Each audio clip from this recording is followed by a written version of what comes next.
Why am I reviewing Viper? Well, because not many people have done a review on Viper, and honestly, I think Airtime Thrills is giving it a little too much praise. I've only gotten one ride on Viper, and personally, well, in my opinion, one ride was enough. Seriously, this ride is one of the most painful coasters I have ridden. It is genuinely just not a good ride all around. It has a kind of fun element in the inversions, but I don't get that much enjoyment out of inversions or hang time. I mainly only get it from airtime and that stomach feeling, so I don't really get the appeal for this coaster at all. Just look at this red sausage roll of a freaking coaster. If you watch my Twisted Colossus review, you'd know my score setup, but I have to tell it to new viewers, so I'll be giving a maximum of 100 points, which obviously won't happen, and the minimum of 50 points, which may or may not happen. So let's get started with the first segment of placement. Now, placement in the park for Viper is actually pretty good. This is pretty much the only good thing about this ride, and it doesn't even involve the ride. It's pretty close to the entrance, actually. You don't even have to walk far, just past Revolution, and you'll find it. It's actually before X2, which is, oddly enough, the one that you first see, so that's actually pretty cool. And that's pretty much the only praise I'm going to give this coaster, so enjoy it while it lasts. I'll be giving this ride a 7 out of 10 for location. Now, you may notice that this is the same as my Twisted Colossus review, and I said that its location was bad. But I gave Twisted Colossus a little bit of slack on that one, simply because it was built off of Colossus, which was built in the 70s, so that's the only reason why I was giving that some slack. But this is actually worth a 7. Now, Viper's queue theming, and station theming, definitely no ride theming, is about average for Six Flags. It's not the best, but it ain't the worst. Now, yeah, West Coast Racers and Twisted Colossus are better, as well as Tatsu, and, like, sorta New Revolution. I mean, like, X2 is freaking terrible, but Revolution's queue theming is kinda good. But that's besides the point. Anyway, Viper is sort of in the middle. It's not bad queue theming, but it's not good queue theming. It's just average. So I'll be giving the queue theming a 5, because that's average score, so it's okay. And that's pretty much it for these two sections. Let's get started with the next one. The ride's general public appeal. And now, the general public will probably agree to me with this review, in that this ride is terrible. Why? Well, I'll tell you why. Because there's usually only like a 5-minute wait for this attraction. Literally, on April 1st, which was the only time I ever rode this coaster, it had a 5-minute wait throughout the entirety of the day. It never went above that. Which means that the general public knows this ride is terrible. And it's kind of sitting there, getting little to no attendance. And one day, this will show to Six Flags, and they'll remove this awful attraction. So for general public appeal, I'll be giving this a 0 out of 10, because the general public could honestly care less if this coaster got removed. If the coaster got removed, then really nothing would be changed about the park. Yeah, a ginormous steel monster would be removed from the back of the park, but what did it really do for the park's attendance? It did nothing, basically. It really did just pretty much nothing for the park's attendance. So, let's move on to the next section. The next section is, well, the ride. It's that's pretty much it for Viper, honestly, because, like, come on, what is there with the rest of the ride? It's pretty much just, that's it. That's all the notable things about the ride. So we'll be giving away 70 points for the ride. And let's get started with this ride.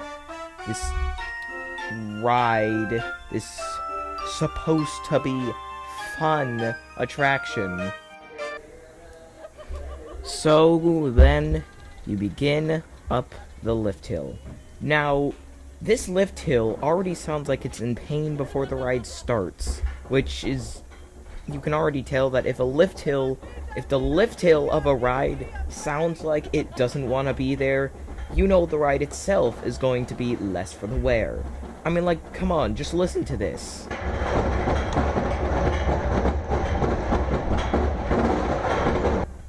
Then after that, you reach the top of the lift hill in the last part of the ride where you won't be screaming in pain. Then you go down the first drop, which somehow itself is freaking painful as ever. You're getting smacked against the restraints. Then you go over a loop, which gets you pummeled into your seat, as you then get smashed more into the restraints with the turn. Then 2 loops that are equally as painful as the first one, getting you absolutely destroyed in the head. Then you go up into the mid-course brake run, letting you realize that how getting on this ride was a freaking mistake. Then you go through a turnaround, which is okay, but somehow it still has some sort of hum to it. And then that thing where you then get bashed against the restraints as you go in and out of this. Seriously, these aero transitions are freaking terrible. Then you go into the double corkscrew. Everyone says this is smooth, but I don't get it. I still got absolutely destroyed on those 2 things, the 2 corkscrews. Then you go through a straight section, then you go down, and somehow this part is somehow just absolutely terrible. And then you finally reach the freaking brake run. That was Viper, and I'm pretty sure you can understand why I freaking hate this coaster with how terribly I described it. Let's just get to the final score already. Now, you can already tell the score I'm going to give this. Actually, no, you can't, because it's definitely not going to be anywhere above 50. I'm going to give this ride a 10. A 10 out of 70. Why? Well, because, I mean, like, come on. There is nothing good about this ride. The inversions are okay at best. They aren't the best. There's freaking tons of better inversions in the entire park, like Twisted Colossus' Top Gun Stall, Revolution's Loop, because that one is actually forceful, and I actually like that one because of how cool it is. It's nice and circular. And all the inversions on West Coast Racers are really nice, and these inversions are just genuinely terrible. So just this coaster just is not good. It's just not good. It's just freaking terrible. Like, come on, you can understand why the general public doesn't care about it, because they've ridden it and they know it's freaking terrible. They're the reason why this ride is 5 minutes long, and why enthusiasts that somehow like this coaster end up getting, like, marathons on this coaster, which I can't freaking understand for the life of me. So, just, this coaster is just not good. It's just generally not good at all. So that's why I probably won't be going on this coaster again, unless I feel like I may want to, like, go on it again just to see if it has gotten any better. There's a chance I may be making a video where I quote-unquote apologize to this coaster. I do not see that happening, but if it does happen, then I will be seriously regretting my words here. But anyway, apologies to those Viper fans out there, but I seriously don't get why you like this absolute pain machine of a coaster. Seriously, this thing just, the only time I went on it, me and my sister, who was with me in the car we were in, and we were both absolutely in pain after that attraction. It was like, it genuinely hurt. Like, the closest I've gotten to a ride that hurt was the Matterhorn at Disneyland, and that isn't even that painful. So just don't go on this coaster unless you're an enthusiast or you think that you may want to test your luck on this coaster. I tested my luck, and it went terribly. And oddly enough, that was my last ride of the day on April 1st. Really said how good that day was for all enthusiasts. So we have a 10 for the ride, a 7 for the placement, a 5 for the theming, and 0 for the general public appeal.